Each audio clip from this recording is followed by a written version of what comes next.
Talents, interests, and passions, TIP. Those are the three things that really help to engage the neurodivergent brain. And so we're using those, we're harnessing that to help our kids to one, have successes, but also to spend time feeling good. They need those times as well in their lives. Welcome to the Beautifully Complex podcast, where I share insights and strategies on parenting neurodivergent kids straight from the trenches.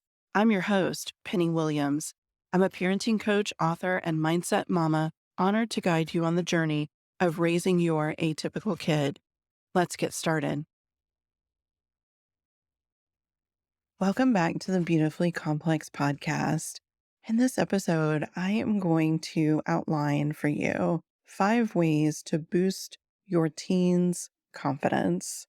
This works, of course, for young adults too. A lot of us have young adults at home still, and they need our help to boost their self-esteem and their confidence and feel like they have a place in the world, they have a purpose in the world. All of those things are really important for our kids to feel good and to be able to succeed. And it takes some mindful effort from us, their parents or teachers, any of the adults in their lives to help them in this area. They get a lot of negative messaging as a neurodivergent individual. And we have to help to counterbalance that so that they can feel good about themselves, to really engage in life and to be able to move forward and succeed in their own ways, whatever that looks like for them. So, I have 5 different strategies here that you can implement that will help to build your teens or young adults' confidence and self esteem. So, let's jump into them. Number 1 is to lean into a strengths based approach. We have to lean heavily on strengths. We have to use strengths to counterbalance weaknesses. We have to use them to help our kids do things that are a struggle for them. You want to highlight strengths and focus heavily on their abilities. This goes for both home and school. For example, if your teen struggles with chunking, planning, and sequencing a big task or a project, but they love video games where their character goes on some kind of quest to achieve something in the end, then you can ask them how that task would be broken down if they were going to complete it as a quest in their favorite game. Now you've really engaged them, their interest, their brain into this task or project because you've attached something that they're interested in, that they care about, that they enjoy to the task. And that helps them to walk through that process that is often a struggle for them if they're just looking at doing the process for something that is not of interest. Number 2 is to foster a growth mindset. And this should really be part of your family culture. We need to lean heavily into growth mindset with our kids, especially for our neurodivergent kids who struggle with achieving things in the same ways as their neurotypical peers. If we're only looking at achievement, then they feel like they are not measuring up. We have to focus more on growth. So, a growth mindset is an approach to learning and personal development that really emphasizes the belief that abilities and intelligence can be developed through effort and practice. It is the belief that your skills and abilities are not fixed, they can be improved over time. A growth mindset focuses on embracing challenges, persisting through those obstacles and struggles, and to really learn from your mistakes. It encourages you to see failures as opportunities for growth and to view the effort as the key piece that led to success. So we are focusing on effort, persistence, determination. We are not focusing on the outcome, the achievement. That is what growth mindset is. So here's some ways to foster growth mindset. Encourage your kid to embrace challenges and to view those challenges as opportunities for growth instead of obstacles, instead of struggles, instead of something that they feel like they can't do. It is a means to actually better themselves. That's sort of the perspective that is really helpful there. Again, we're celebrating effort, we're not celebrating achievement. And we need to be celebrating even those small efforts, people. Even a little bit of progress is progress. It's a big deal for our kids, it's a big deal for our families. Celebrate all effort, no matter how big or small. You can also remind them that failure isn't the end. It isn't the end of the journey, the quest, the task, even. It is just a roadblock, a hurdle that they need to problem solve and work through. So you're looking at it as a stepping stone on that path or journey to their success. You're helping them look at it that way as well. But sometimes we do. We have to do the work ourselves to have a growth mindset about the struggles our kids are facing. And then the last piece of really fostering growth mindset, the last example that I want to give you is to engage your teen in activities that are challenging, but that are also doable. When you do that, you should notice their determination and effort out loud along the way. So, an example of that would be maybe to build like a small model car from a kit for a teen who really likes cars. They also have them as ships and planes and trains and who knows what else. You could even do the really tiny Lego sets or the little metal sets that are architecture based. Figure out what your teen is into. Find something that is going to be challenging, but if they persevere and they take their time and have patience, they can succeed at. That is a good way to challenge without stepping over the line to breaking them. We don't want to break our kids. We want to teach them that they can do hard things. So kits like this are really meticulous, and you have to take your time and you have to commit to the time it takes to finishing it. It's not a quick task. You can't just be over and done. But in the end, they've created something. They made that thing. And that gives them a feeling of success. And it gives them something tangible that they can use to say, wow, I did this. It was hard.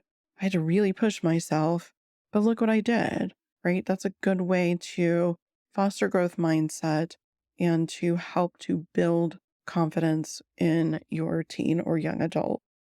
Number 3 is to provide opportunities for what I call tips. Talents, interests, and passions, TIP. Those are the 3 things that really help to engage the neurodivergent brain and neurology. And so we're using those, we're harnessing that to help our kids to, one, have successes, but also to spend time feeling good. When you're doing something you really like, you're feeling good. They need those times as well in their lives when they are struggling so much with other things, like maybe they're still in school and it's hard. So we're looking at activities that your kid is good at and enjoys. You want to support your teen by channeling their interests and passions into productive outlets. So taking those passions and using them also, not just as something for fun, but also to help them with growth, to help them to use those interests to maybe help others to do things that are rewarding to them in other ways. So some examples would include volunteering at an animal shelter or a farm. If your teen likes animals, my kids would volunteer at our local animal rescue and really enjoyed that. Not only were they spending time in something that they super, super enjoyed, they were also being helpful in the world, right? And that really sort of lit a fire within them. It made them feel really great. So if your kid loves animals, there are multiple ways to get involved with that. Sure, you could get an animal. Sure, you could go, ride a horse or do something like that. But you can also do the work to take care of animals, to help out animals in need. If your kid really likes horses, can they help out at the stables? Can they come by, a couple mornings a week to feed the horses? How can they engage in that and also feel useful at the same time? I think gives you the most sort of bang for your buck when we're talking about this.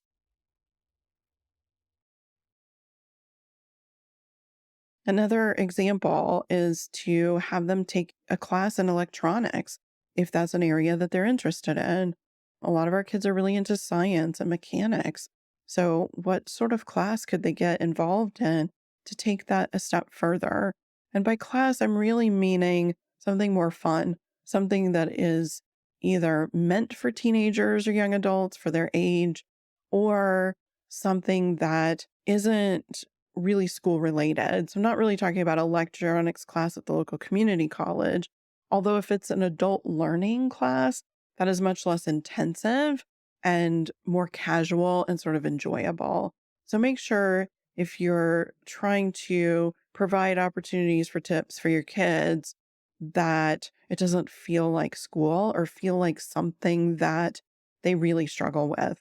You don't want them to have a negative feeling associated with things that they're doing to engage in their talents, interests, and passions. Another example, join a gaming club or an anime club. A lot of our kids are into gaming, anime, those sort of cultures and that pop culture. There are even like these anime card games that people get together and play in person. And I think you can probably play them online as well, but our family is involved in some that they play in person. They're hosted at a local game shop here. They sell board games and other accoutrements to games like Dungeons and Dragons and that sort of thing.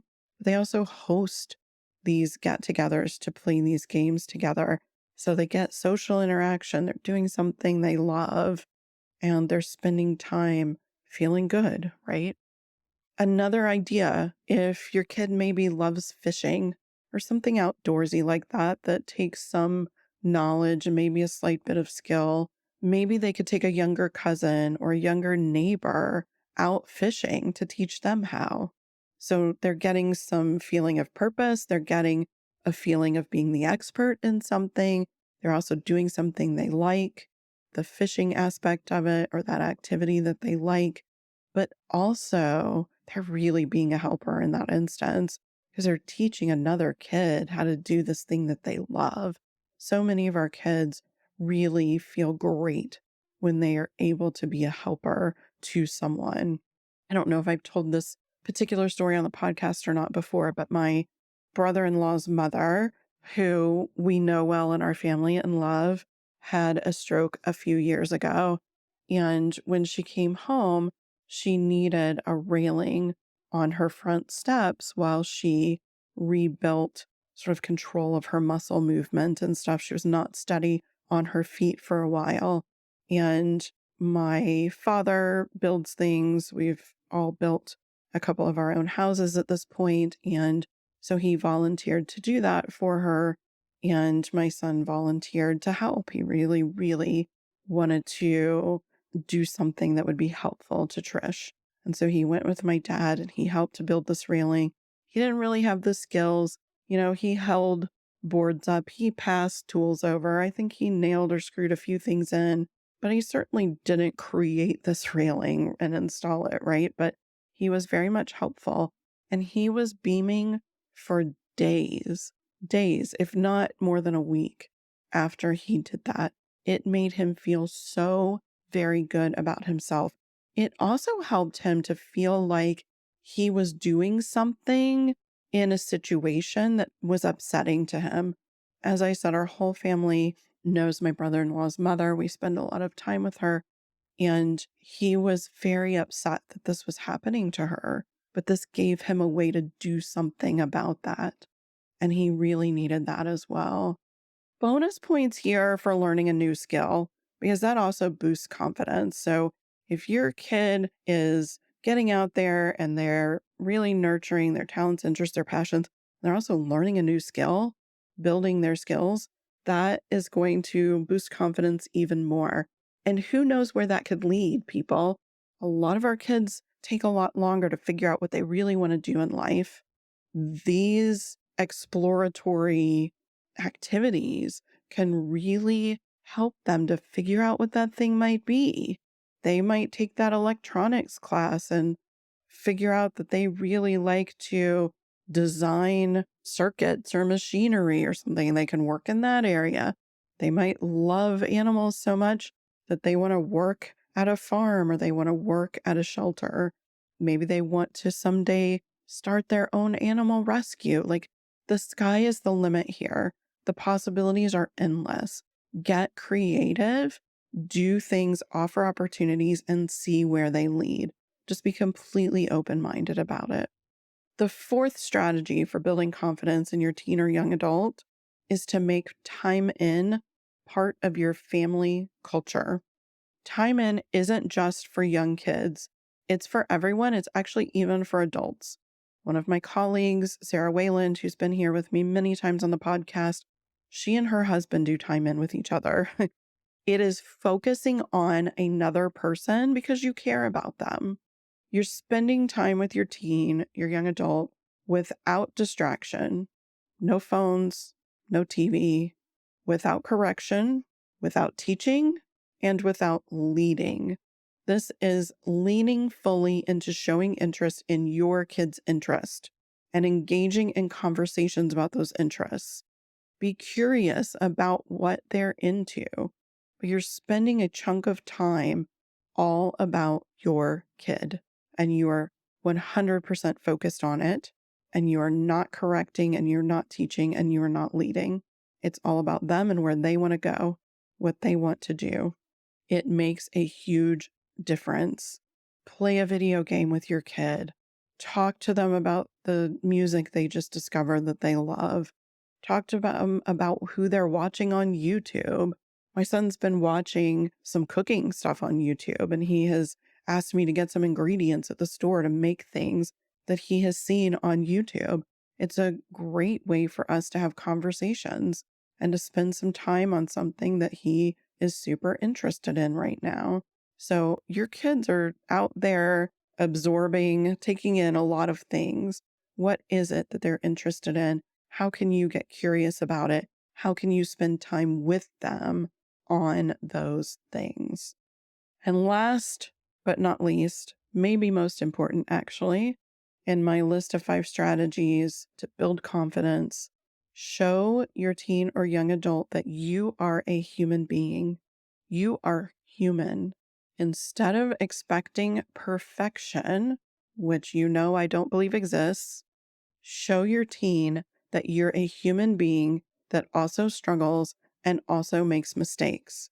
And as you are transparent with your kid in this way, you're modeling regulation, frustration tolerance, grit, resilience, all sorts of skills that we are trying to help our kids build, our teens, our young adults. You're modeling that just by being transparent about your own human experience. When we set the bar as high as perfection, when we only let our kids see us succeed, and set high expectations for them, they feel like there's something wrong with them and that they are broken when they can't meet those expectations. And what you have done is you have set expectations that aren't doable. So you have set them up for failure instead of setting them up for success. Building confidence and self esteem in our kids at any age is about setting them up for success, offering them opportunities to experience success. That is what they need to be confident human beings.